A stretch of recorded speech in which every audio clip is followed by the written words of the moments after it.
चालाक बुढ़िया, पहले मेरे बकाया दो, फिर माल गाड़ियों पर लादना। हद्दे नजर तक मटर की हरी भरी फसल फैली हुई थी। आसपास के तमाम खेतों से फसल काट ली गई थी और जमीनें अगली बुआई के लिए तैयार हो रही थीं, मगर इस किता जमीन पर फसल अब भी जोबन पर थी। इरफान, जो पहली बार उस इलाके से गुजर रहा था, इतनी शानदार फसल देखकर वहीं रुक गया। उसके अंदर के कारोबारी शख्स ने सोचा कि क्यों ना उसका सौदा कर लिया जाए। दरियाफ्त करने पर मालूम हुआ कि इस खेत की मालकन एक बूढ़ी बेवा औरत है। इरफान एक करीबी गांव में शादी की तकरीब में शिरकत के लिए जा रहा था। वो वहां पहुंच तो गया, मगर उसका दिलो दिमाग मटर की इस फसल में ही अटका रहा। उसे बार बार ये ख्याल सताता कि कहीं कोई और उस फसल का सौदा ना कर ले। उसे शादी से पहले ही बेवा से बात कर लेनी चाहिए थी। जैसे ही शादी की रसूमात से फरागत हुई, इरफान ने वक्त जाया किए बगैर बुढ़िया से राब्ता किया और पूछा, अम्मा, क्या इस फसल का सौदा किसी से हुआ है? बुढ़िया ने जवाब दिया, बेटा, खरीदार तो बहुत आए, मगर अभी तक सौदा किसी से तय नहीं पाया। ये सुनकर इरफान के दिल में लड्डू फूटने लगे।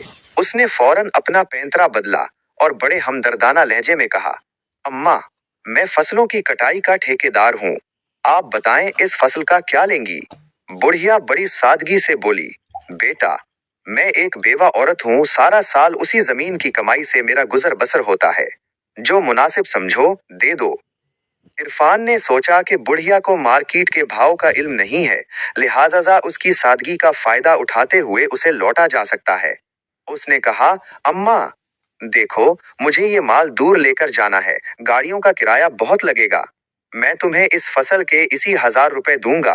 बुढ़िया एकदम तप कर बोली, क्या गजब कर रहे हो बेटा? मेरे गांव का चौधरी मुझे 1,20,000 रुपए दे रहा था। मैंने उसे नहीं दी तो तुम्हें इसी 1000 में क्यों दूं? इरफान ने जब देखा कि बुढ़िया इतनी भी अनजान नहीं, तो उसने चालाकी दिखाई, अम्मा, फिर इसे ही दे दो। ये फसल 90,000 से ज्यादा की नहीं है। मैं तो तुम्हारी मदद के लिए 90,000 दे सकता हूँ, वो भी सिर्फ इसलिए कि तुम एक बेवा हो, वरना उसकी असल कीमत इतनी भी नहीं। बुढ़िया ने थोड़ी देर सोचा और फिर एक अजीब शर्त रखी। वो बोली, बेटा, मैंने गांव वालों से कह रखा है कि मैं ये फसल 1.5 लाख से कम में नहीं बेचूंगी। अगर मैंने तुम्हें कम में दे दी तो वो मेरा जीना हराम कर देंगे। इरफान ने मुस्कुराकर कहा, अम्मा, गांव वालों को क्या पता कि हमारा सौदा कितने में हुआ? ये बात सिर्फ मेरे और तुम्हारे दरमियान रहेगी।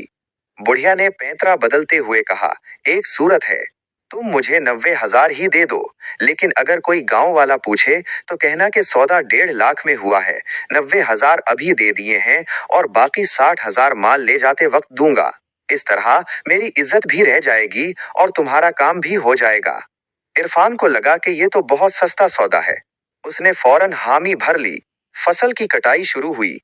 जब भी गांव का कोई बंदा वहां से गुजरता और सौदे की बाबत पूछता, इरफान बड़ी शान से कहता, 1.5 लाख में सौदा हुआ है, 90,000 पेशगी एडवांस दे दिए हैं, बाकी 60,000 माल लादते वक्त दूंगा। फसल कट गई, मटर बोरियों में भर दिए गए और इरफान ने गाड़ियां मंगवा लें।